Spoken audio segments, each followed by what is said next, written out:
Iyi ni Christian Union in Mount Kenya. This is Christian Union in Mount Kenya University, Rwanda. Iyi ni ending conference. This is an ending conference. Bwana sifiwe. Hallelujah. Bwana sifiwe. Hallelujah. Bwana sifiwe. Hallelujah. Ikintu cya mbere kinezeza umuntu uhagarara hano imbere ni ukubona atera Bwana hallelujah. Sifiwe. Hallelujah. Bwana sifiwe. Hallelujah. Ijambo ry'Imana muri Zaburi 100. Bible says in Psalms 100, umurongo wa 4, verse 4, ngo mwinjire mu marembo ye mushima. enter the courts of the God with thanksgiving. Ngo no mu bikari bye Enter his courts with thanksgiving, with praising. Mushime Endures forever. Tudatinze, our brethren, without taking much time, we are going to welcome the servants of God. Blessed to have someone great in our midst. His Hallelujah.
Hallelujah. Haguruka dukorere amashyi Umwami wacu. Hallelujah. Udacuba dukorere amashyi menshi. Wakoze neza Bwana.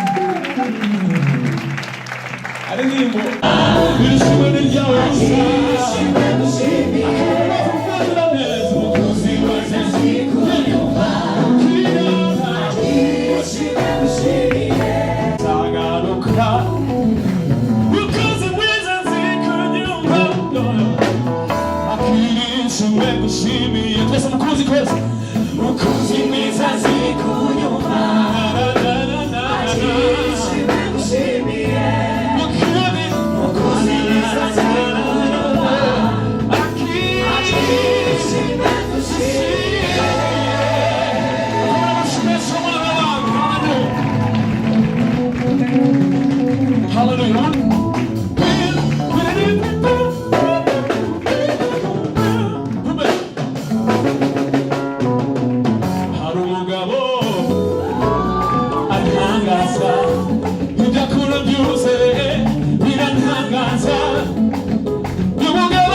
Você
twese igitinyiro cyashuzuye muri isi yose nta muntu n'umwe wabasha kumugira inama ibyo yategetse byose birakwiye arakomeye ayibona kure cyane byombi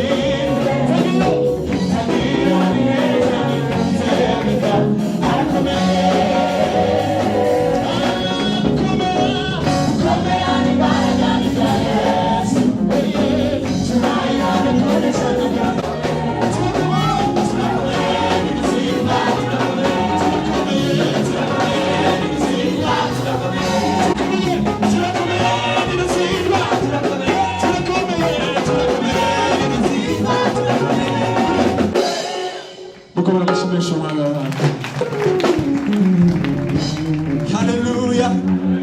Bwana sifiwe. Bwana sifiwe. Igiteye ubwoba cya nijoro nikizantera ubwoba fashe maze ambidura ibirimi by'umuriro ubu ngenda twika ndasenya kubw'izina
Hallelujah. Hallelujah. From glory to glory. Bitwemerera kuva mu bwiza tujya mu bubi. He elevates us from one glory to another glory. Hallelujah. Bidukura mu mwanya umwe bitugeza mu wundi. So I'm here basically I would have a short word and then invite our Vice Chancellor.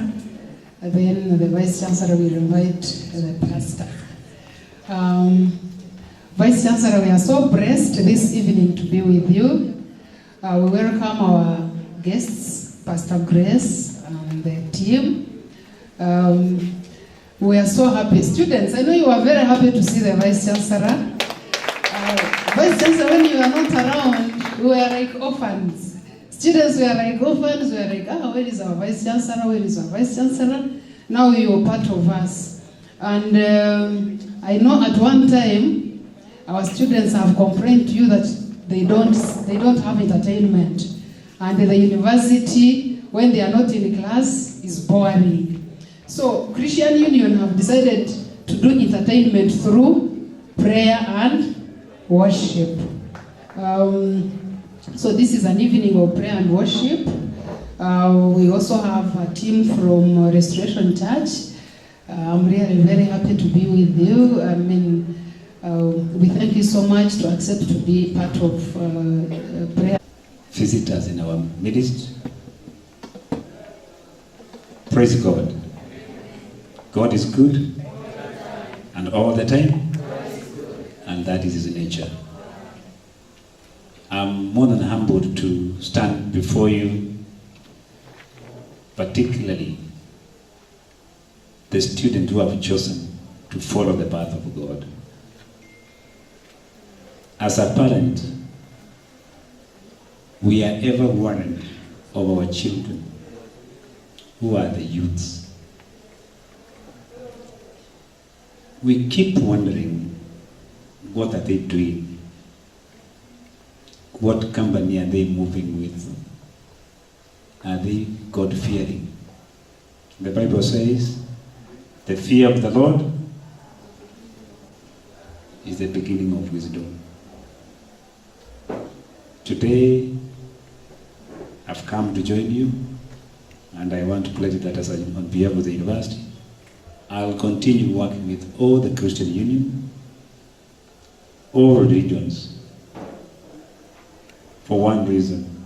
If we have everybody or all the students and staff fearing God, managing and leading the university becomes very easy. It's a day of counting our blessings.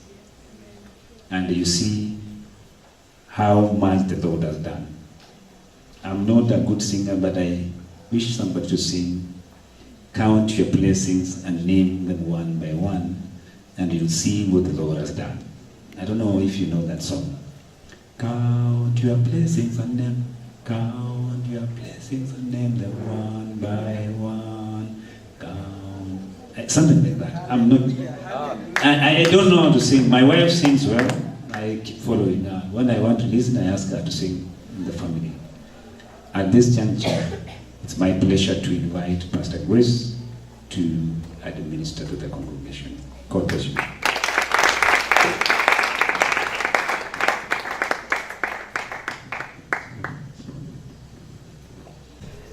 Hallelujah. Just say praise Jesus. Amen. I'm so excited to be here this evening. You know, I'm a former student of Mount Kenya. Hallelujah. So I graduated, I got my master's in 2013 at Mount Kenya. So I was among the first students when Mount Kenya came to Rwanda. So I don't know how I'm feeling. I feel I can jump, I feel I can dance, I'm even excited to see this building. Amen. When I started, I was in town, when the university was in town, and I'm so honored to be with my professor, Francis. God bless you. Thank you also, our Vice Chancellor, for giving us this opportunity. Seriously, it's not everywhere when you can see the authority to give the congregation or the Christian a place to fellowship. Masasu. I'm a daughter of Apostle Yoshua Masasu. Hallelujah. Apostle Yoshua Masasu is my father, my spiritual father. And I'm also his daughter-in-law. Hallelujah.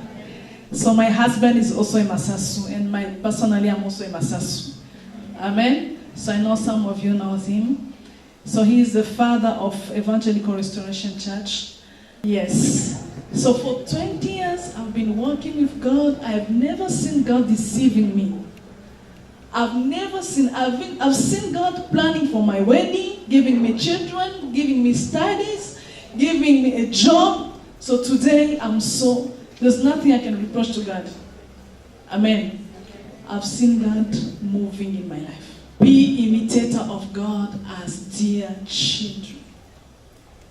Hallelujah.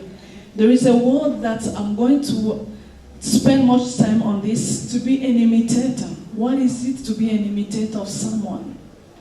Hallelujah. So this topic was taken in this scripture. This next. In Ephesians chapter 5 verse 1, I saw in the news, I saw in the posters, so some of you have read it. So Ephesians chapter 5 verse 1 says, this is the Amplified Version, therefore become imitator of God, copy him, and follow his example as well-beloved children. So this scripture tells us, be imitator. When you say be imitator, it's a condition. Be imitator of God as dear children. So today we are going to talk about how to be an imitator of God. How to be an imitator of God. Hallelujah. When someone asks you, what do you think by imitating someone? What do you think by doing things like this one? To be an imitator of someone is to copy that person, is to live like his life. You know, when we are young, we have so many people we want to look like. Yes? There are some ladies, they feel like they want to look like Michelle Obama, right? I remember one day, I was following Michelle Obama. I like her style, her hairstyle, her dressing style, her speech. So, you know, sometimes you spend time watching someone and you feel like, I wish I can be like this one. I wish I can have the same life like this person. Amen.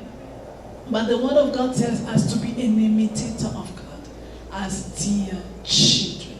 The first question is, why is it so important to be an imitator or to imitate or to be like Jesus? Why is it so important? Can just someone be saved and just live his life freely? Don't you ever had some message when say when you are in Christ, your life, you are free, you can do everything you want? Why should we be imitator of God? Why should we look like Jesus? Why should we resemble to Jesus? Amen. Why should we look like this? Why is it so important? If I'm saved and I'm going to heaven, it's okay, right? I have to live my life to get my degrees, to get a job, to marry, and to be an imitator or to look like Jesus. Amen. What does it mean to be an imitator of Jesus?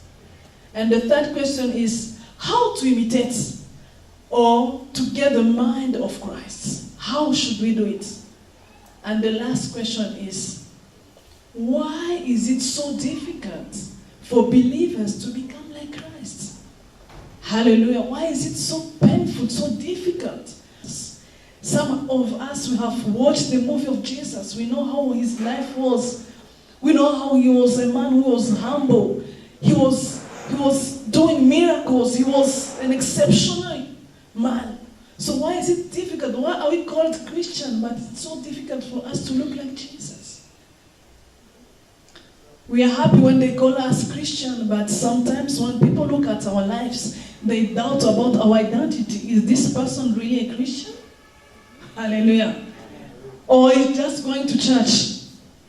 Amen? So today we are going to try to answer those questions, and we hopefully will get something. Verse 29, the Bible says, for those God foreknew, he also predestined them to be conformed to the image of his Son, so that he might be the firstborn among many brothers and sisters.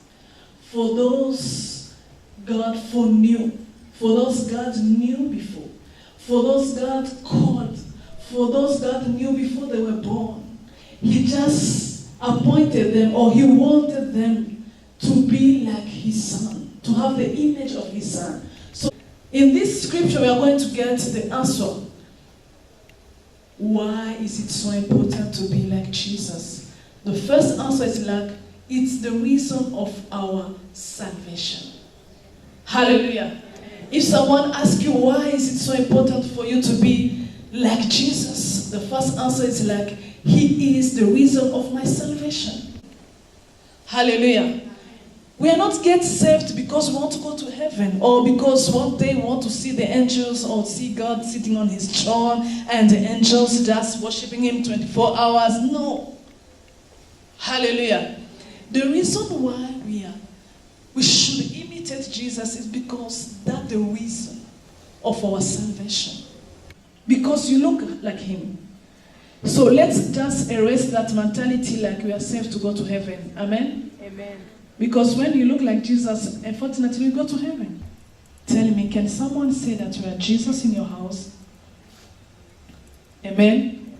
Do you look like Jesus in your classroom? In the taxi? Amen? Can someone say that, even if Jesus, maybe he can be a white person or a black person, but I don't care. What I saw, I've seen Jesus on earth. Amen? That sister, if what you talk to me about Jesus is like that, then I've seen one. So you can look at him and you can do like him. Amen? I like the word of God. Jesus. Sometimes when I think about Jesus, I say, God, just give me one opportunity. When I go to heaven, I'll ask for an audience to sit with him and ask him some questions. Angels of heaven, they bow down for you. Why did you accept to come to earth? Why? Hallelujah. Why did you accept? Why did you abandon all the glory you had in heaven and you just came on earth to look for someone like me and go through the suffering you went through? This is the Jesus I'm talking about. This is the Jesus who accepted to leave everything, his glory, his power, his everything, and he came to earth for you. Amen. Jesus is the ultimate role model. If you look at role model, go and look for Jesus. Amen.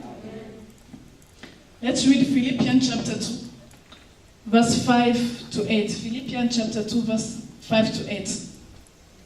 Philippians chapter 2, 5 to 8. Let this mind be in you, which also is in Christ. Let this mind be in you, which was also in Christ Jesus. Who being in the form of God, That Jesus was in the form of God, did not consider in robbery to be equal with God, that Jesus did not consider it robbery to be equal to God. but made himself of no reputation, Jesus made himself with no reputation. taking the form of a bondservant, He took the form of a bond servant, umucakara, umugaragu. Yesu yemera kuba umucakara nk'umugaragu. Bibiliya iravuga ngo ntiyareba ngo ari ibintu byo kugundira gusa n'Imana. Haleluya. and coming in the likeness of men, Yishushanya n'umwana w'umuntu. Amen. He became in the likeness of a man. He accepted to withdraw his glory, to remove all his pleasures in heaven, and just accepted to be like a human being. and being found in the presence of a man, he humbled himself and became obedient to point of death, and even death of the cross. My God, this is the person we have to look like. End of Christ. In Kinyarwanda we say, kugira umutima wari muri Kristo. Amen. If you want to look like Jesus, you need to have the mind of Christ more than himself. To get all the insults and accept it to die. That's the Jesus I'm talking to you. That's the Jesus I'm bringing to you, Mount Kenya student. What does it mean to be like Jesus? To be like Jesus is to have the mind that was in Jesus.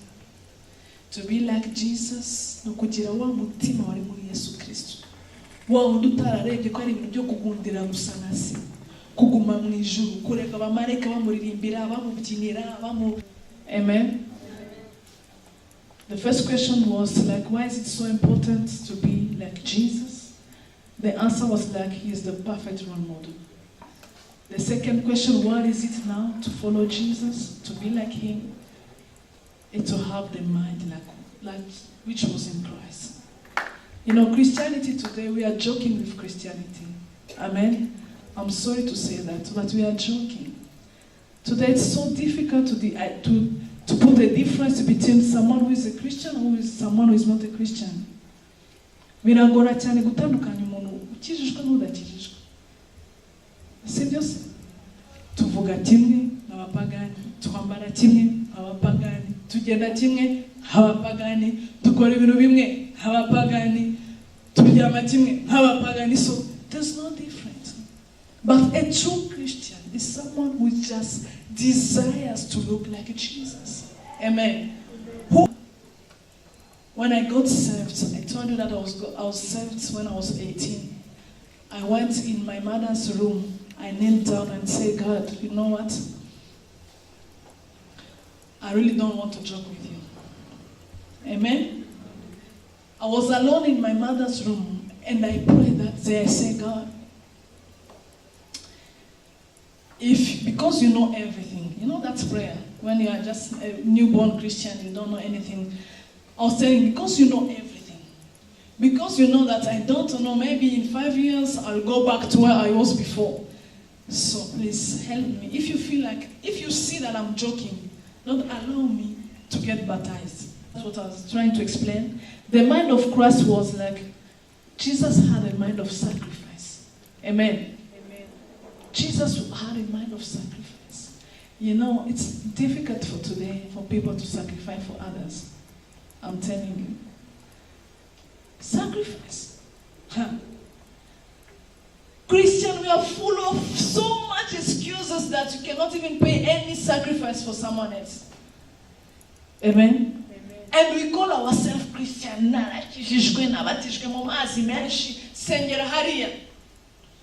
Amen. But we cannot even do one sacrifice for someone else. Hallelujah. Amen. So do we look like Jesus when we cannot even do one sacrifice? Amen. We are organizing a training somewhere up country at Nyakarambi, my team. And then I was looking for people who can go to Nyakarambi to do the training.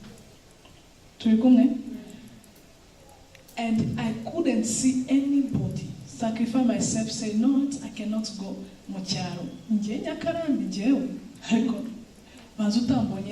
Hallelujah. Amen. So we are full of excuses. We know nje wafita kazi, nje wafita mashuri, nje wafita exam, nje wafita ichi. Ariko nushobora gukora veya basubwe ngo mana reka yasinzari no joro ndi kusengera runaka. Amen. He said one day, even when I will not be around, but I want to see people getting salvation. I want to see people coming to heaven. I want to see people being free from the oppression of the enemy. So he accepted to pay that price. Amen. Which price do you pay? Amen. In heaven. He accepted to die. He accepted to come to earth. The second thing is like, Jesus had the mind of humility. Amen. Christ took the form of a bond servant and humbled himself. Do you know? Do you remember when he sat and then with his disciples and he started washing their feet? Hallelujah. That is the creator of the earth and the universe who was washing their feet. But today, humility.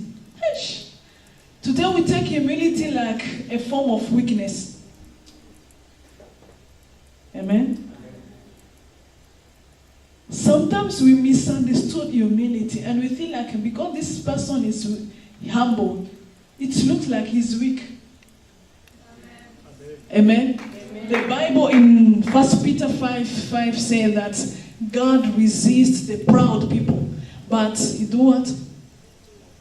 He does favor to the humbles. Amen. He said, you youth, listen to this. God resists to the proud people. So Jesus understood what humility is. Amen. The word of God said that Christ became obedient to the point of death. Can you imagine to be obedient to the point of death?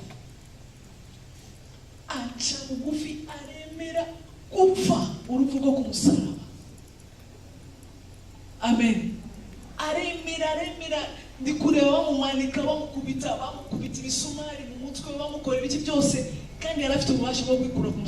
Hallelujah. But because he knew that that was the only way to go through for you to be saved, then he accepted, he humbled himself. He died for you to be saved. Amen. Amen. That was the only way for you to be saved. It required the death of someone for you to be saved. And Jesus was obedient. But today people were not obedient. I think today generation, someone could ask God, but God, you are the creator of everything. You are the one who created that person. Can't you just do something so that person will be saved? Why do I need to die? Amen. But Jesus knew that because it was the will of God for someone to die, he said, God, because you said so, I'm going. Amen. The Bible said he took the form of a bond servant. He became obedient to death. How are we obedient today? Amen. You know, some people, you are not even afraid. You are sometimes afraid to ask a service to someone because you say that the first answer will be no. Now, do you ever see such people? Today I've understood that sometimes Jesus is not even happy of the way I'm living, even though I'm called a Christian. Now, to be like Jesus, to please the heart of God, what should I do? How to become how to imitate altogether the mind that was in Christ. The first answer is like to have a personal account of God. Amen. Hano ndashaka kubisobanura neza. Ni gute wasa na Yesu? Icyambere ugomba guhura nawe. Hallelujah. Amen. The first thing, you need to have your personal account of God. You know, today we are joking with Christianity. Today we are just thinking that Christianity is like going to church. Amen. There in Acts chapter 9 verse 3 to 8, it's when Saul encountered Jesus. He was going to Damascus. You know, his business was like to take Christians and put them in jail. And then when he met Jesus, he checked the directions. He asked, Master, who are you? Jesus told him, you know what? I'm the person you are persecuting. And Saul asked, what should I do? Amen. What should I do? Reka mbabwire, muri iki gihe abantu baragenda bagakizwa bakabikinisha. Amen. Ariko iyo wahuye n'Imana uhita wimenya. Hallelujah. Uhita wibona. Paulo amaze guhura na Yesu Kristo arasobanukirwa, inzira ze zirahinduka. Yajyaga i Damasco gutoteza ubwoko bw'Imana. Amaze guhura na Yesu ahindura direction, agenda gutya. Ariko ikibabaje uyu munsi duhura na Kristo tugakomeza. Kristo muno tugende. Born again, when we were sinners, we had our way of doing things. But God sent some people. When you look in Matthew 4:19-20, the Bible said that then he said to them, that Jesus, follow me and I will make you, or I transform you, fishers of men. How will you follow someone you don't know? Amen? So the second point for you to be like Jesus, to look like Jesus, you need to accept to be taught, to be discipled, to learn from someone else. In Ephesians chapter 4 verse 11-13, the Bible says that Jesus appointed someone to be apostles, and as to be disciples, and evangelists, and as to be pastors, and as to be prophets, and as to be doctors, for the perfection of the body of Christ. Why is it so difficult for a believer to look like Jesus? You tell me, Pastor, I've understood you. I've even tried everything. What you're telling me, I've done it. I encounter Jesus. He is my role model. I love him so much. I'm even a disciple. I do everything my pastor tells me to do. Now, why is it so difficult for people to look like Jesus? Why? Can someone tell me why? But there are some people who went through that, but it's still difficult for them to look like Jesus. Why? Why? What is missing? Why? Amen. It requires a total consecration. Amen. Clap for God. It requires total consecration. Let me tell you, there is no Christianity if there is no consecration. Hallelujah. Everything you are doing without consecration, you cannot fulfill that thing.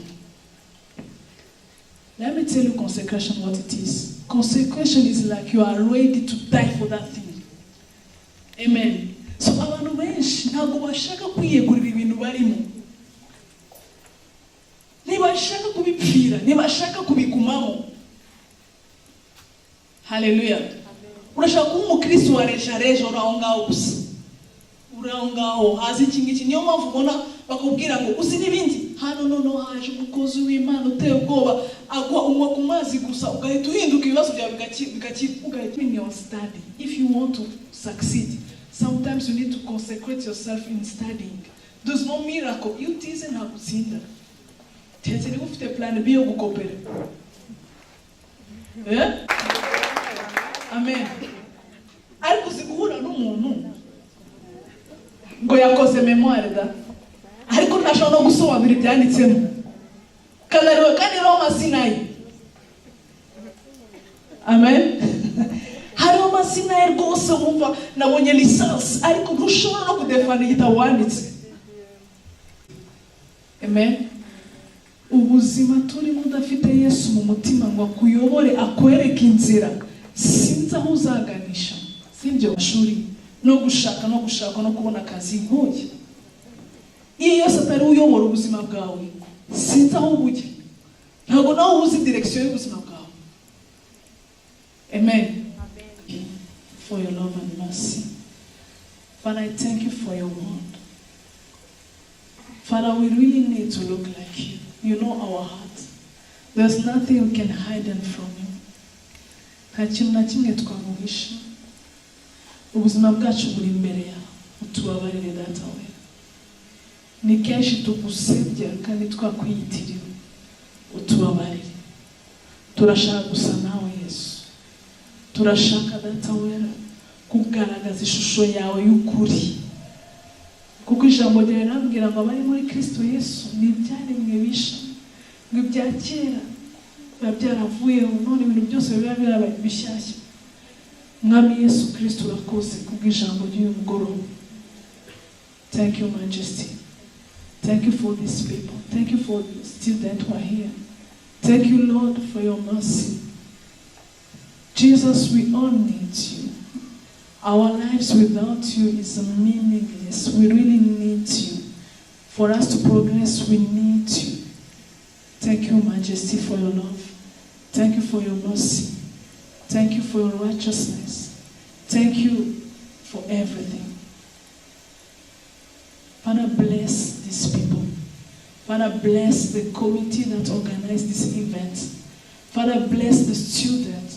Father, make them to be like you, oh God. Let them, oh God, show the true image of Jesus in their life. Father, I pray for the blessing. Bless them. Let them succeed in their exams. Let them be really at the image of Christ. Father, I thank you for everything. Receive all the glory and the honor. In Jesus' name I pray. Amen.